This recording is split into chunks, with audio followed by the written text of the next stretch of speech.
Welcome back to Sonic 3 and Knuckles. Everyone's favourite zone, yeah buddy!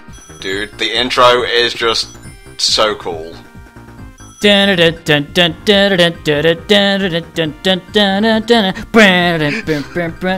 up, Tails! Hey, hey, hey! You made it! Hooray!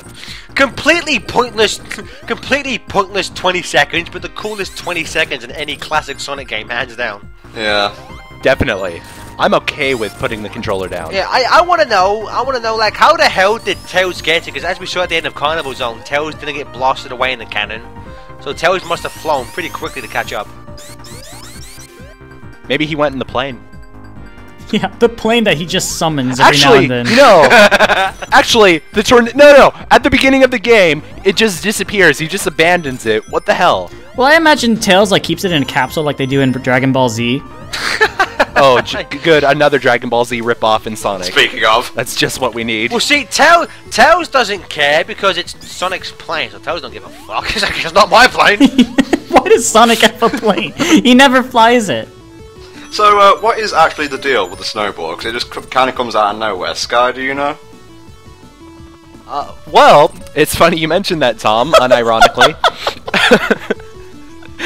Well, back when they were still working on Sonic 3, this zone was going to come a little bit later.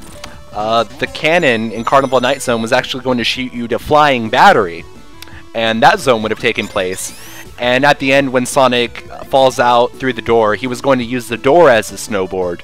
But when they were breaking up Sonic 3 and Sonic and Knuckles, they needed a good chunk of zones in Sonic and Knuckles, so they decided to move Flying Battery over, and now the snowboard is just there. I would have loved to have landed in Ice Cap after Flying Battery compared to the zone we actually got.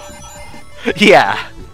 And skating down on a piece of door, yeah, just like they do in SA2. Guys, I would have loved to have landed in Ice Cap Zone after Doomsday. That'd be pretty sweet. Nice way to call off, I guess.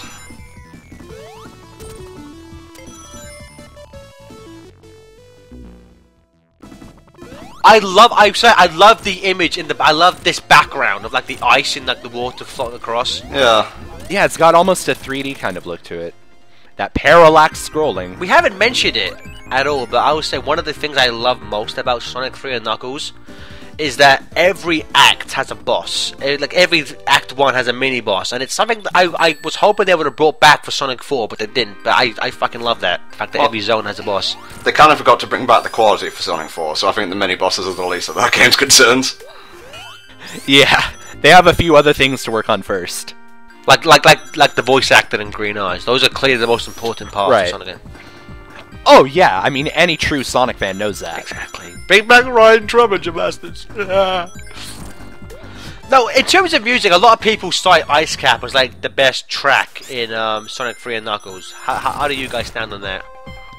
Lava Reef, hands down for me.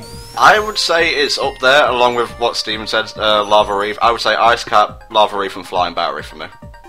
Yeah, I don't have a real clear-cut favorite, but Ice Cap is definitely up there. Like Tom said, Flying Battery, Lava Reef, like Steven said. I love Marble Garden as well. Just this whole game, it's bitchin'. Well, see, this was, obviously, Sonic 1 and 2 were done by Masatoru Nakamura, and it was him and only him did all of the music for the games. In this one, they said that they hired a bunch of composers, and different composers did different versions of levels, which is why when Howard Drossin was asked what tracks he did in the game, he said he couldn't remember, because I think every composer pretty much did like a track for every level, and then Sega just picked what they wanted to do. And so like I think in the credits you see there's about 7 or 8 like music people, so like somewhere in Sega there's going to be different alternate versions of all these levels, of all these music tracks. But you know, I think I love the Act 1, Act 2 remixes, which is something that when you go back and say play Sonic 1, when you get to like Green Hills on Act 3, you're like, I want a remix. This is starting to get a bit monotonous. But I just, you know, just so many aspects of this game, especially just the music and the graphical design, to me just stands out as just being perfection. You know, now that you mention it, alternate versions of zones, those could be the ones in the Sonic and Knuckles collection. That's actually very possible, yeah. It's just a shame that those alternate versions all suck. And on that note, we'll see you next time for the final zone of Sonic 3, Launch Base. See you then.